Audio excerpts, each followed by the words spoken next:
చందమామ కథ. మంత్రుల మార్పు. పూర్వకాలమందు ఒక మహారణ్యానికి పులి రాజుగా ఉండేది. పులి కింద మంత్రి ఒక రామచిలుక. చిలుకకు దయ, దాతృత్వము, ఉపకారి బుద్ధి ఉండటం చేత ఎవరు వచ్చినా లేదనకుండా రాజుగారితో చెప్పి తృణమో పణమో ఇప్పిస్తూ ఉండేది. అందుకని చిలక హయాంలో పులిరాజు కీర్తి దేశ దేశాలా వ్యాపించింది. ఇలా ఉండగా రాజుగారి కీర్తి విన్న ఒక పేద పండితుడు చిలుక మంత్రిని ఆశ్రయించాడు. పండితుడి అవస్థ తెలుసుకుని చిలుక జాలిపడింది. పులిరాజు సంతోషంగా ఉండే సమయంలో అతని గురించి అనుకూలంగా 2 మాటలు చెప్పేసరికి, సరే దానికే ఉంది, దరిద్రంతో కష్టపడుతున్న వాళ్లకు మనం కాకుంటే మరెవడు సహాయం చేసేది, ఆ పండితుడిని సంతోషపెట్టి పంపించండి అని రాజు చిలుకతో చెప్పాడు. అప్పుడు చిలుక మంత్రి అతనికి కోకొల్లలు ధనమిచ్చి పంపించింది.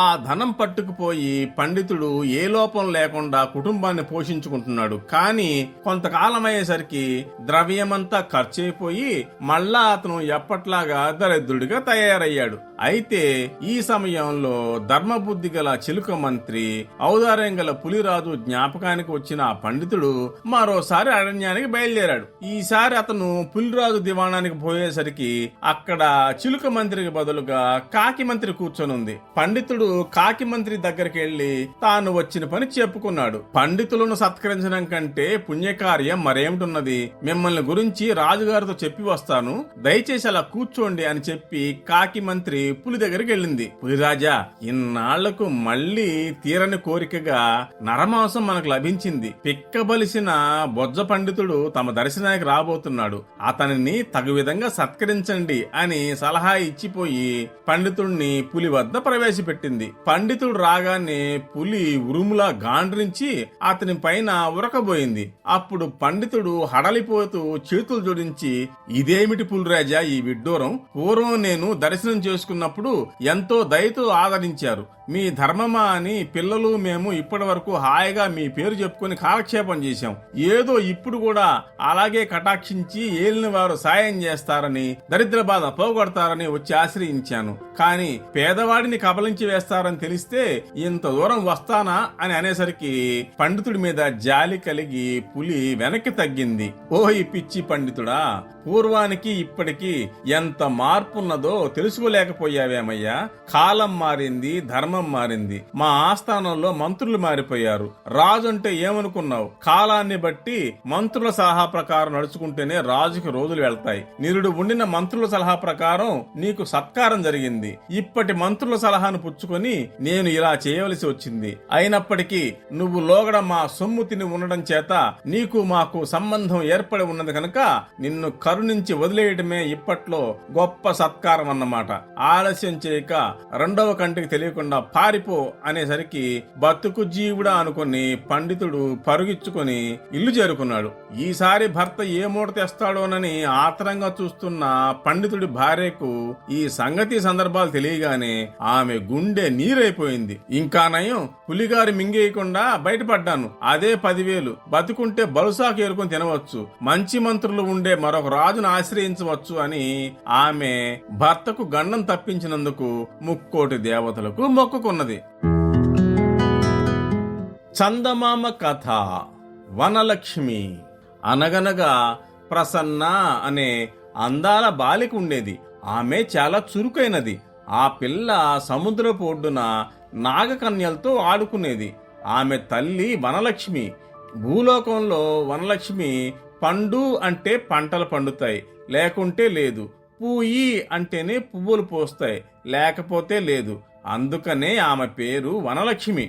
ఒకనాడు వనలక్ష్మి కూతురుతో, అమ్మాయి, ఇప్పుడు వరిచేలు కోతలకు వచ్చాయి కనుక ఈ సమయంలో నేను వాటిని కాపాడి ఏటికేడాది రాత్రింబగళ్ళు కష్టపడిన రైతులకి సాయపడాలి. నువ్వు నాగకన్యలతో ఆడుకుంటూ ఉండు, కానీ వాళ్ళని విడిచి ఒక్కతో మాత్రం ఎక్కడికి పోకు అని చెప్పింది. అలాగేలే అంటూ ప్రసన్న ఉత్సాహంతో గంతులేసుకుంటూ వెళ్లిపోయింది. ప్రసన్న గొంతు వినబడగానే ఆమె నేస్తులైన నాగకన్యలు బిలబిలామంటూ వచ్చి ఇసుకలో కూర్చున్నారు. వాళ్ళు కొంతసేపు పిచ్చుక గుళ్ళు కట్టుకున్నారు, మళ్లీ వాటిని పడగొట్టేశారు. తర్వాత నాగకన్యలందరూ తాము తీసుకువచ్చిన నత్తగుల్లలతో ఒక అందమైన దండగుచ్చి దాన్ని ప్రసన్న కంఠానికి తగిలించారు. ప్రసన్న పూల తోటలో నుంచి తెచ్చిన పూలతో మాలికలు చేసి వాళ్ళకి వేసింది. ఆ విధంగా వాళ్ళు చాలాసేపు ఆడుకున్నాక వాళ్లతో ప్రసన్న, మనం ఇంకా కొంచెం దూరం వెళ్దాం రండి, అక్కడ రకరకాల పువ్వులు, వింత వింత పువ్వులు ఉన్నాయి, చక్కగా దండలు గుచ్చుకొని ఆడుకుందాం అని పిలిచింది. అందుకు వాళ్ళు, తడిజాగా దాటి పొడిగా ఉండే చోటికి వస్తే మాకు జబ్బు చేస్తుంది కనుక మేము రాము అని ఖచ్చితంగా చెప్పేశారు. అప్పుడు ప్రసన్న, సరే మీరిక్కడనే ఉండండి, అదిగో ఆ తోటకు వెళ్లి మంచి మంచి పుష్పాలు కోసి నిమిషంలో పట్టుకొస్తాను అని అంటూ పరుగు తీసింది. చెప్పినట్టుగానే విచిత్రమైన పువ్వులు ఒడిలో నింపుకొని ఆమె తిరిగి వస్తూ ఉంటే దారిలో చాలా సుందరమైన ఒక పువ్వుల గుత్తి కంటపడింది. ఒక్క గుత్తికి 100 పువ్వులు ఉండటం చూసి ఆమెకు చాలా ఆనందమైంది. ఇటువంటి వింత పువ్వు విత్తనం ఉండాలి గాని పువ్వు మాత్రం పట్టుకెళ్తే చాలదనుకుని మొక్కని ఉన్న పళాన పీకడానికి ప్రయత్నించింది. ప్రసన్న కష్టపడి లాగగా కొంతసేపటికి మొక్క వేళ్లతో సహా ఊడి వచ్చింది గాని ఆ ఊడి వచ్చిన రంధ్రం చూస్తూ ఉండగానే పెద్దదైపోయి భూమి కింద నుంచి పెళ్ళపెళ్ళమనే ధ్వని కూడా వినిపించింది. క్రమంగా ప్రసన్నకు గుర్రాలు పరిగెడుతున్నట్టు, రథం నడుస్తున్నట్టు కూడా అలికిడయింది. మరొక్క చిటిక సేపట్లో 3 నల్ల గుర్రాల రథంలో పాతాళలోకానెళ్లే రాజు అక్కడికి వచ్చేశాడు. ఆమె భయపడి అమ్మా అమ్మా అని కేకలు వేసింది. కాని వనలక్ష్మికి ఈ కేక వినపడలేదు. ఇంతలో పాతాళరాజు ప్రసన్నని పట్టి రథంపైన కూర్చోబెట్టుకుని వాయు వేగంతో తన లోకాన్ని తీసుకుపోయాడు. ఆమె భయంతోనూ బెంగతోనూ ఎడతెరిపి లేకుండా ఏడవడం చూసి రాజు, ప్రసన్న నువ్వు నాకు రాణిగా ఉండు, ఏమి కోరినా సరే క్షణంలో తెచ్చిస్తాను, నీకు వచ్చిన భయమేమీ లేదు అని అనేక విధాల నచ్చజెప్పాడు. ఏమైనా సరే నేనిక్కడ ఉండను, నన్ను మా అమ్మ దగ్గర దిగబెట్టేయండి అని ప్రసన్న పోరు పెట్టింది. కొంతసేపటికి వనలక్ష్మి వచ్చి కూతుర్ని పిలిచింది. ప్రసన్న పలుకులేదు. సముద్రపు ఒడ్డుకొచ్చి ఆమెతో రోజు ఆడుకునే నాగకన్యల్ని పిలిచింది. వాళ్ళు జరిగిన సంగతి అంతా చెప్పారు. అప్పుడు వనలక్ష్మి, ఇది కొంటెపిల్ల, ఒక్కరితే ఎక్కడికో పోయి ఉంటుంది, ఏం ఆపదొచ్చిందో అని అనుకుని చాలా విచారించింది. 9 రాత్రుళ్ళు 9 పగళ్ళు నిద్రాహారాలు లేకుండా ముద్దుల కూతురు కోసం భూలోకమంతా తిరిగింది. పోగా పోగా ఆమెకు చందమామ కనపడ్డాడు. ఆయన అడిగితే ప్రసన్న కేకలు వినపడ్డాయి కానీ ఎటుపోయిందో తెలియదు. పగటిపూట ప్రపంచంలో జరిగే సంగతులన్నీ సూర్యమహారాజుకు తెలుస్తాయి కనుక ఆయన్ని కనుక్కో అన్నాడు. వనలక్ష్మి సూర్యమహారాజు వద్దకెళ్లి సంగతులన్నీ చెప్పింది. అందుకాయన, తల్లి నువ్వు బెంగ పెట్టుకోనక్కర్లేదు, ప్రసన్న పాతాళలోకంలో సురక్షితంగా ఉంది, ఆమెను రాణిగా చేసుకుందామని ఆ రాజు ఎత్తుకుపోయాడు అని పాతాళలోకం ఆనవాళ్ళు చెప్పాడు. ఈ వార్త వినేసరికి వనలక్ష్మికి పట్టరాని కోపం వచ్చింది. పాతాళరాజు నా ముద్దల కూతుర్ని తెచ్చి అప్పగించే వరకు భూలోకంలో మళ్లీ పంటలు పండకూడదు, చెట్లు కాయకూడదు, పువ్వులు పూయకూడదు, ఇదే నా ఆజ్ఞ అని చెప్పి వనలక్ష్మి శపించి వేసి కదలకుండా మాట్లాడకుండా దివ్య చేత పట్టుకొని అలాగే విచారంతోనూ కోపంతోనూ పట్టుదలతోనూ కూర్చుంది. ఆ క్షణం నుంచి భూమిపైన ఒక్క గడ్డి పరకు కూడా మలవటం మానేసింది. రైతు ఎంత కష్టపడితే మటుకు ఏం లాభం? ఆ విధంగా పంట లేకపోయేసరికి దేశంలో కరువు వచ్చి జనం మలమలా మాడిపోసాగారు. రక్షించమంటూ జనం దేవతలను ప్రార్థించగా వారు అనేక విధాల వనలక్ష్మితో కోపగించవద్దని, పంటలు మామూలుగా పండనీయవలసిందని కోరారు. కాని ఆమె ఎవరు చెప్పినా చెవిని పెట్టలేదు. అప్పుడు అందరూ ఆలోచించి ప్రసన్నను తిరిగి తీసుకురావడానికి రాయబారిని పంపించారు. అక్కడ పాతాళరాజు ప్రసన్నను ఎంతో లాలించి దయగా చూస్తున్నాడు. ఎప్పటికైనా ఆమెకు తన మీద ప్రేమ కలగకపోతుందా అని ఆయన ఆశ. కాని రాజు సొమ్ము చీపురు పుల్లంతైనా తనకు చెందినట్టయితే ఆయనకు రుణపడిపోవలసి వస్తుందనే జంకుతో ప్రసన్న పచ్చి మంచినీళ్ళైనా ముట్టేది కాదు.